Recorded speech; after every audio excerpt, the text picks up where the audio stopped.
अस्सलाम वालेकुम दोस्तों, कैसे आप सब। उम्मीद करता हूँ कि ठीक होंगे। दोस्तों, सऊदी हुकूमत ने शोबा तालीम से वाबस्ता गैर मुल्की इकामा होल्डर्स को बराह रास्त वापसी की इजाज़त दे दी है।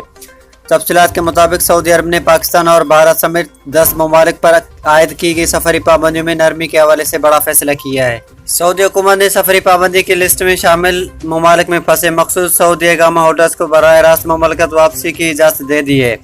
सऊदी गज़ट की रिपोर्ट के मुताबिक इब्तदाई तौर पर सऊदी हुकूमत ने सिर्फ शोबा तालीम से वाबस्ता गैर मुल्की मुलाजमीन को मुमलकत वापसी की इजाज़त दे दी है।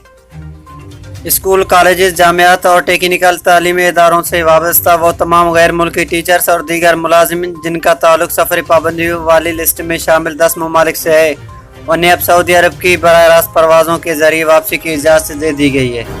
यहाँ ये भी वज़ाहत की गई है कि शोबा तालीम से वाबस्ता ऐसे गैर मुल्की इकामा होल्डर्स जिन्होंने ताहाल कोरोना की वैक्सीन नहीं लगवाई, उन्हें सऊदी अरब वापसी की इजाज़त तो होगी, ताहम मुमलकत पहुँचने के बाद उन्हें ना सिर्फ 14 रोज़ का करंतना अख्तियार करना होगा, जबकि उसी दौरान उन्हें सऊदी हुकूमत की मंजूर शुदा कोई भी कोरोना वैक्सीन भी लगवाना होगी।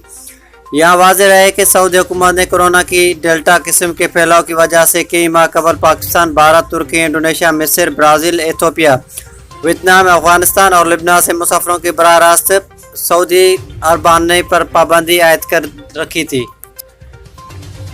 इस पाबंदी के बायस पाकिस्तान पर छुट्टी आए हज़ारों मेहनत के पाकिस्तानी सऊदी इकामा होल्डर्स अपना रोज़गार छिन जाने के खदशात से दो चार हैं। ये भी याद रहे कि गुज़श्ता दिनों सऊदी हुकूमत ने सफरी पाबंदियों में कुछ नरमी करते हुए सिर्फ उन गैर मुल्कियों को मुमलकत वापसी की इजाज़त दी थी जो सऊदी अरब में कोरोना की वैक्सीनेशन करवाने के बाद बैरून मुमलकत चले गए थे। अस्सलाम वालेकुम वरहमतुल्लाहि वबरकातुहू।